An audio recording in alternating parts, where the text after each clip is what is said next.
araw guys, nagsa-celebrate yung mga tao dito na tinatawag nilang Visarjan. So naalala nyo ba nung nagpunta kami sa Rajpipla, nagtingin-tingin kami ng mga statue or murti na tinatawag nila. So yung Ganpati na statue is ilulubog na nila. Pero before nila ilubog sa river o kahit anuman na lake, nililibot muna nila sa mga bahay-bahay and sa buong street. Kaya kung napapansin nyo, yung mga tao dito is nagsasayaw or nagagarba habang nililibot nga nila yung statue. Mag-uumpisa nga yung pagpaparada ng statue mula sa Chore o center of the village. Pagkatapos, iikot nila sa lahat ng mga tao para makita nila and makapagdasal sila. So, iba-ibang group nga and sa daan meron din kami nakita mga nagsasayaw. Nandito kami ngayon sa Atul Bakery guys and we are currently buying birthday cake for the Sasuji. I mean sa Sarao dyan. So, ayan. And right over here is Doc Milan currently eating.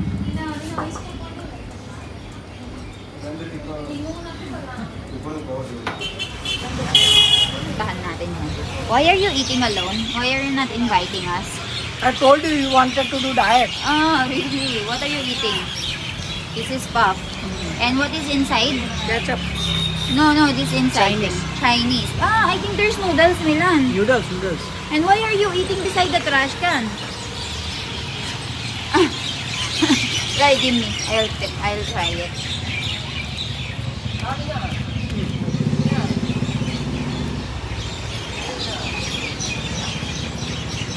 I can taste noodles.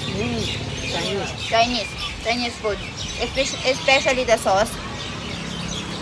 Tastes like that. And then it's like putting bread in a noodle. That's how it tastes, no? How much for that one? 20. 20 rupees. Nasa mga 15 pesos, guys. And will it make you full? Ayan, guys. Nandito kami ngayon sa Atul Bakery and hinihintay lang namin na matapos si Janu buying the birthday cake of her father-in-law. So good. Ayan, naubos na niya. I'll update you for the rest of the day kung ano yung gagawin natin. What will be doing here? We'll be buying one more. We'll be buying more, guys. We'll be buying more stuff for the house. Like, mga mamra, puwa for snacks. How para sa bigyan na. Kailangan. Patigyo. Chalado. Patigyo. Saras guys. Funny rolito that house. Sal. Pag-isipan namin na kumain dito, guys. Malamig na panipuri.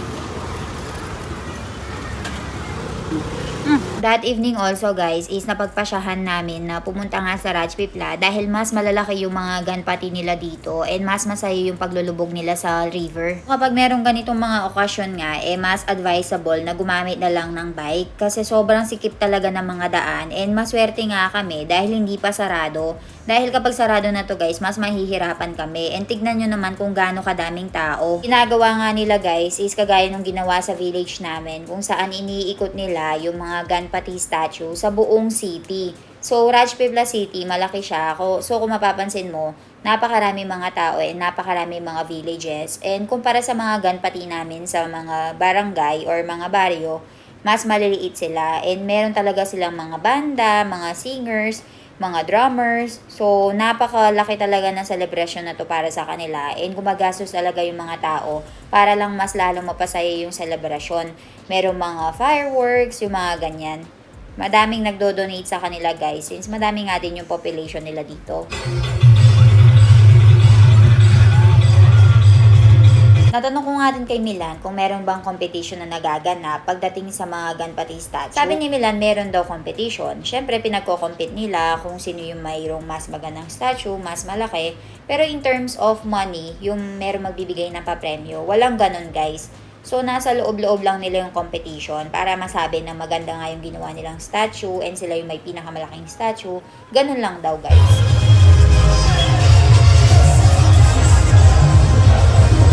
Nandito kami ngayon sa bahay ni Namuhini Bobby and Jay Deep Boy. So, manonood tayo ng tinatawag nilang Visarjan. Hindi ko nga maparinig sa inyo ng maayos yung music, guys, dahil baka magkaroon tayo ng problema dito. Pero napakasaya talaga ng mga tao, nagsasayawan talaga sila. Nang pagkarating nga namin sa bahay ni Mohini Bobby, ang sabi ni Mohini Bobby, lumagpas na nga daw sa bahay nila yung mga malalaking statue. Kaya ang sabi niya, pumunta na lang daw kami dun sa mismong lugar kung saan nila ililubog. Na-stuck nga din kami sa traffic, guys, kaya nagtagal kami bago nga kami makarating dito. बंद થઈ ગયા જો મ્યુઝ કેતો હતો Bun siya. હા Oo, karwana ka.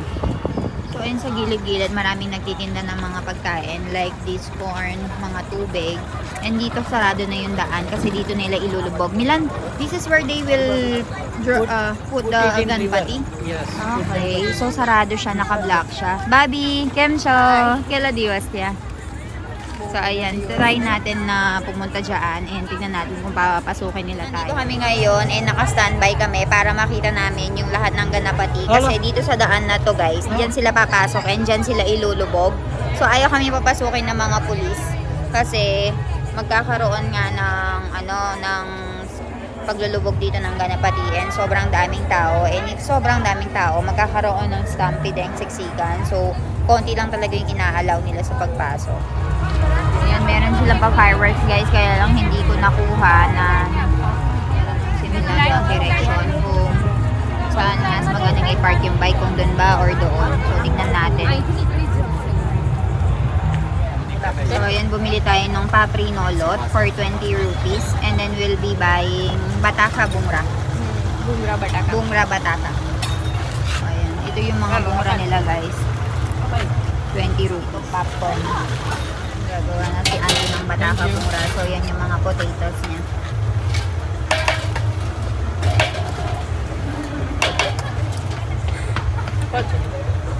What? Ito yung potato. And Ay, then there grabe, will be yaki pilit. bungra over there. Dai, ikos plate. So yan yung mga bungra, guys.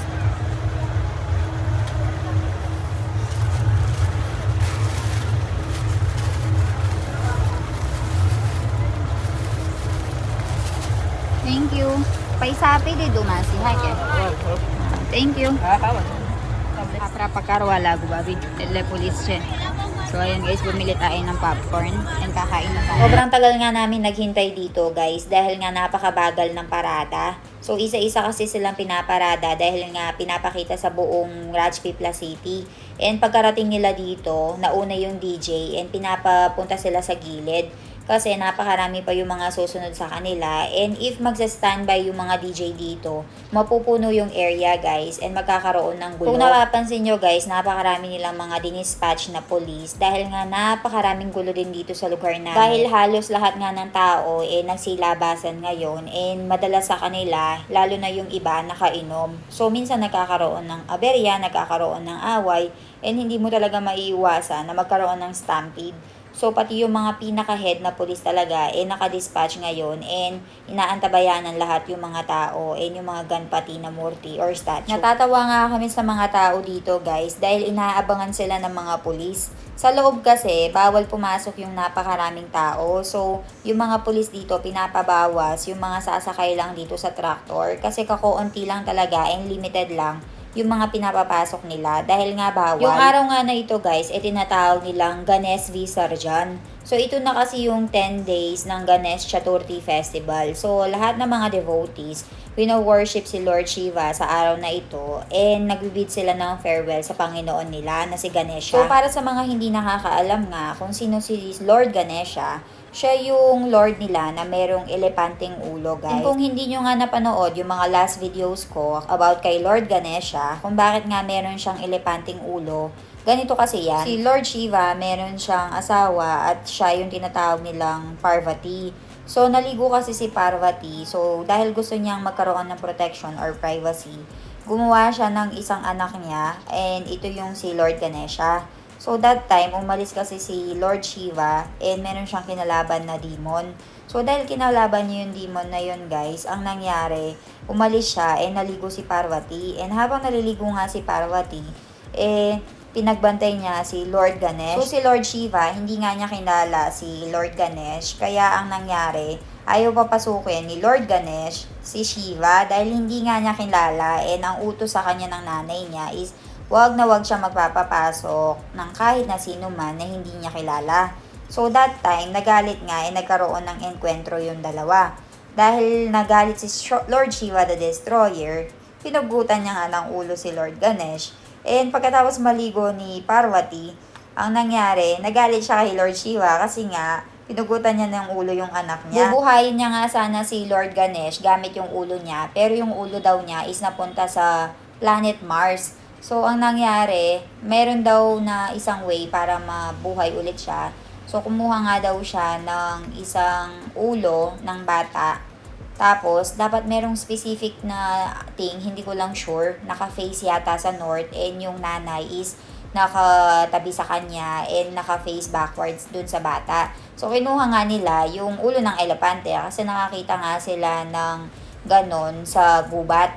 So, ayun, nilagay nga yung ulo ni Lord Ganesh, yung elepanteng ulo sa ulo ni Lord Ganesh. And, ang sabi ni Parvati Mata, na pagtatawanan nga daw yung anak niya dahil ganun nga daw yung itsura niya. So, ang sabi ni Lord Shiva na hindi daw siya pagtatawanan, lahat daw mamahalin siya.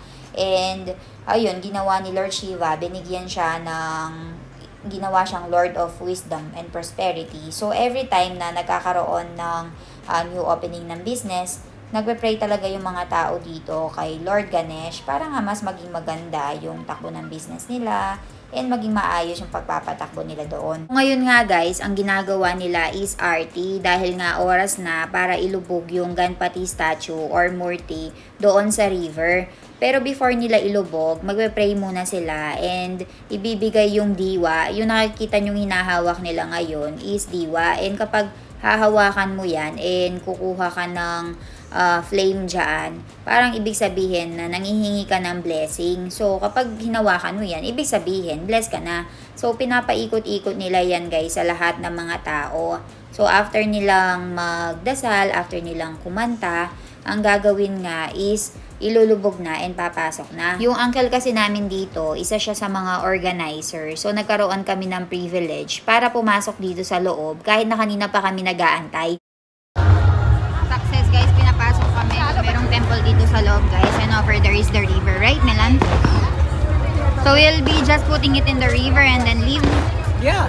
Okay, so let's see. That's This is my first time seeing it actually. There is river. So, So they will put all the statue No. into the river. and it will be dissolved there? Yes. Okay. It don't dissolve Then, actually because it's plaster of Paris pure.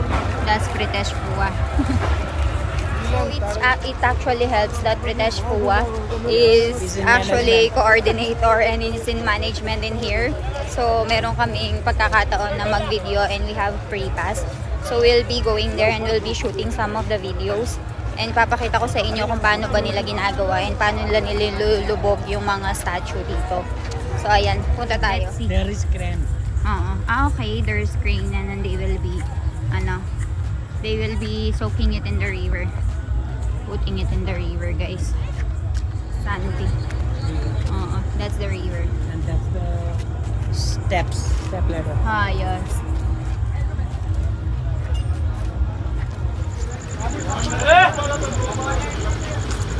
We're using the crane, guys, para ilubog yung mga statue.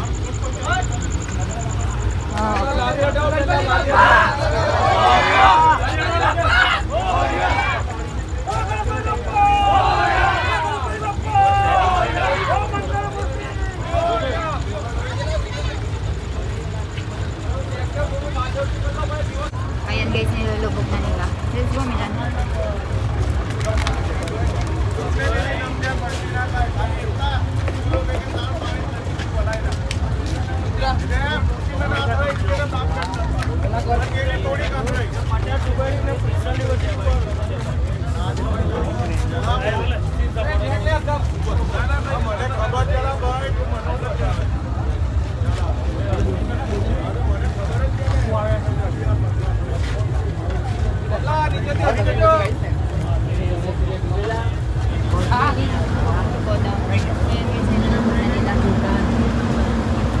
खाना कहीं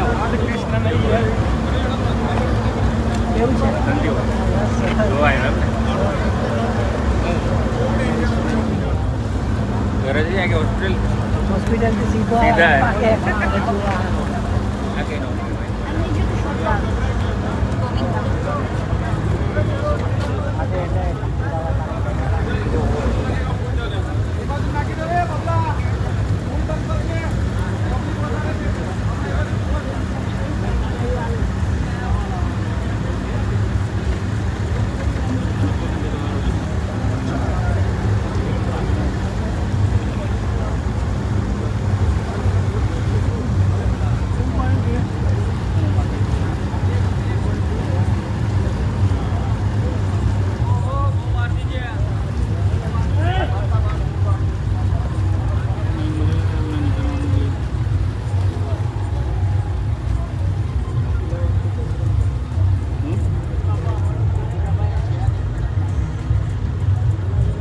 Bola Ganapati Bappa! Moria! Ganapati Bappa! Moria!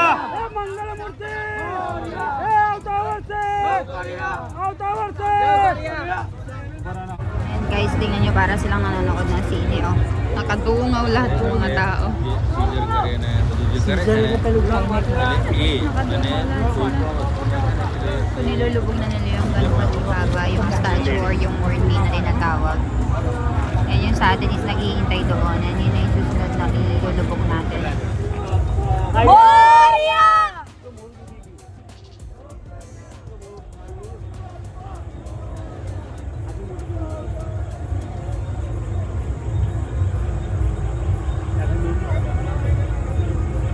Tapos na nga yung paglulubog guys. Upo na tayo dun sa gilid kung saan naghihintay si Namohini Babi and Joy Dipay and Dipika Foy. So ayun, nakaupo sila doon. And guys, ito na yung Ganpati natin. Nire-release na nila yan maya maya. Pero dito tayo kukuha tayo ng magandang lugar. Upo tayo doon guys. Oh. Merong viewing station. Viewing place. Yan, dito nakaupo yung mga bata and mga tao. Ha, okay. Okay, nandun tayo kanina. So, kanina nire-release nila tapos aagos siya dun sa gilid. There will be people who help them releasing. There's people over there standing in and helping in releasing the Ganpati. It's also small Ganpati guys and they will be releasing it also there.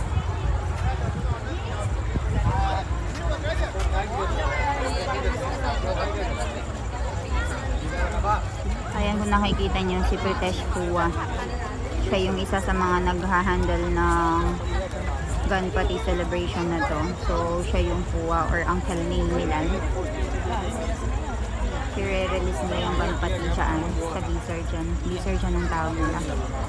Marami din mga bata dito ay mga matatanda na dala-dala yung mga Ganpati nila. So, binababain, papalubong din nila. So, ayan guys, kung napapansin nyo, merong mga lalaki na nakatayo doon. So, those people, they're the one who will help in removing the Ganpati statue or Murti dun sa crane. And merong rescue boat doon. Ayan, no? Kung napapansin nyo, may rescue boat doon and merong lubid para makapunta nga yung mga tao doon and matulungan yung Ganpati na umanod sa tubig. So, right kanina guys, pero ayan, nakikita nyo na. Ayan yung red boat, oh. Kung napapansin nyo. And yun yung mga tao. So, binababa na nila yung Murti natin. Ayan. Sa pinakataas. So, ilulubog na nila yan. Yung mga lalala sila, mga flowers, RP, and all. Ang ganda ko.